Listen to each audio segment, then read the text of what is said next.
This is the FEMA Substantial Damage Estimator Training Series. Welcome to Module 6, Field Preparation. The topics covered in Module 6 are pre-disaster planning and field preparation. Before there is an event, it is a good idea to assemble data about the structures in the Special Flood Hazard Area, or SFHA. This can include things like photos, tax data such as addresses, square footage, number of stories, and location of structures or tax parcels on a flood insurance rate map. It is also good to have an action plan with a list of data sources, staffing, and responsibilities. Along with structured data, maps can also be assembled before an event. This can include FEMA maps, such as FIRMS, DFIRMS, flood recovery maps, or FEMA-approved best data maps.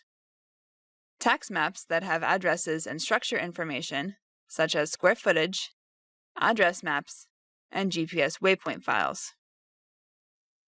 It is helpful to have street maps for field and office staff so that inspectors and supervisors can mark off which structures have been inspected.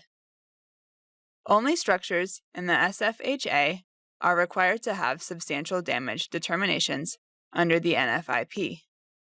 Communities must do substantial damage determinations in the regulated flood hazard areas, and some communities adopt maps that show areas larger than the SFHA.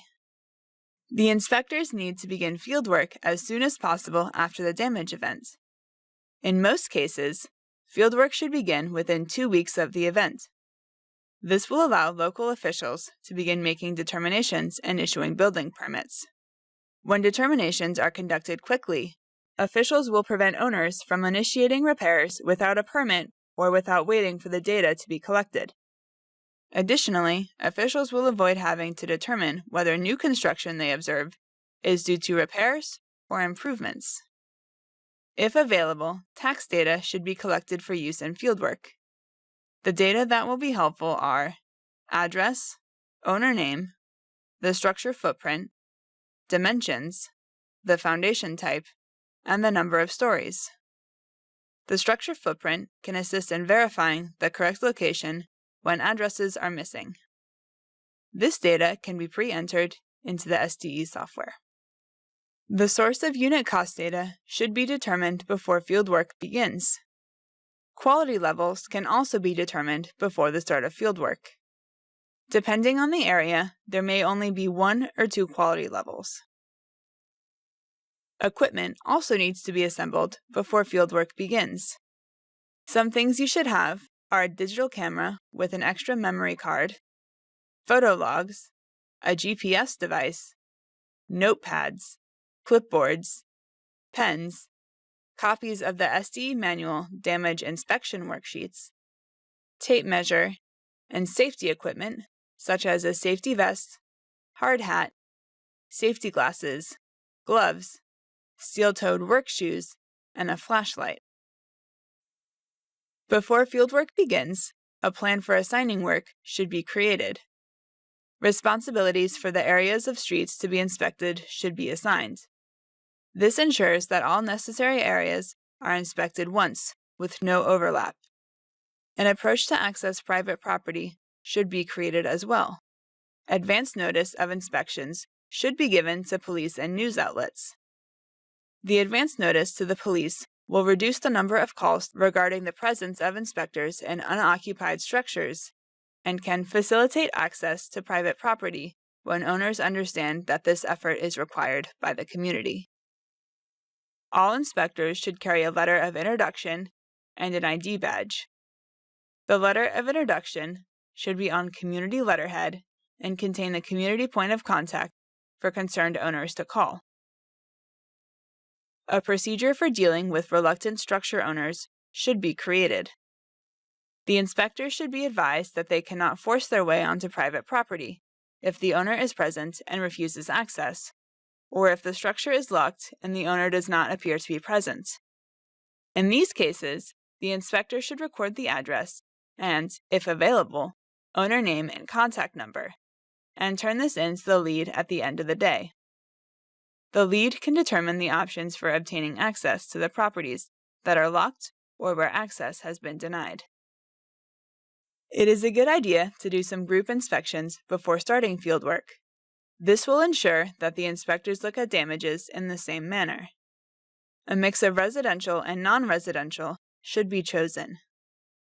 The group inspection helps inspectors understand the process and how to assess damages.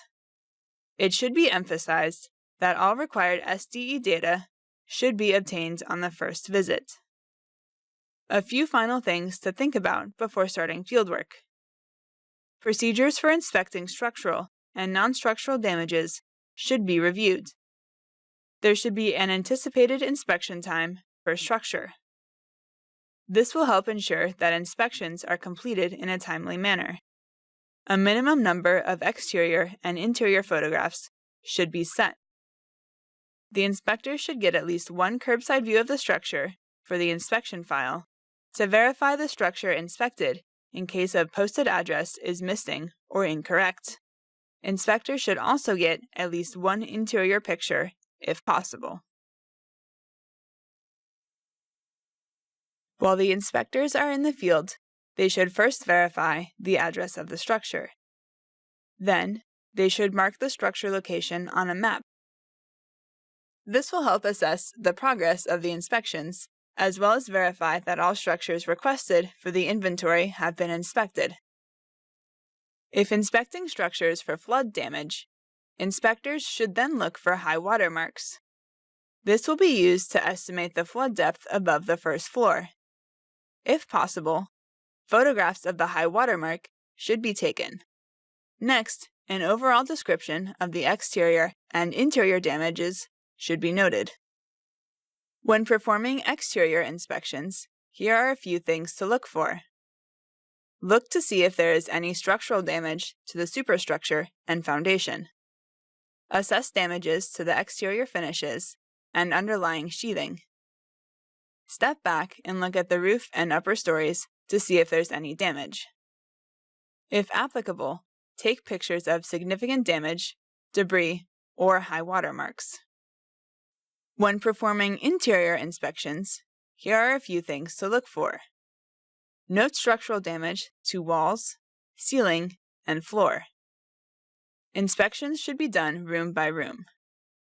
Inspectors should try to set a routine for interior inspections, such as starting in the kitchen, followed by other first-floor rooms, and inspecting the bedrooms last to avoid missing rooms or data. Damage percentages should be identified for all appropriate elements. Pictures should be taken of significant damage. This can be helpful later if the owner tries to claim that there was little to no damage. It is possible that manufactured housing will be encountered during inspections. If an older manufactured home is damaged, it will usually be considered a total loss.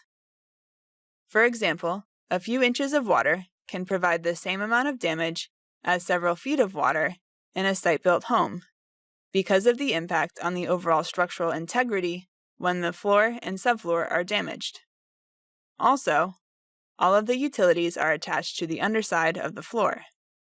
Newer manufactured homes can be constructed to more disaster-resistant criteria with a stronger superstructure and more resistant utilities.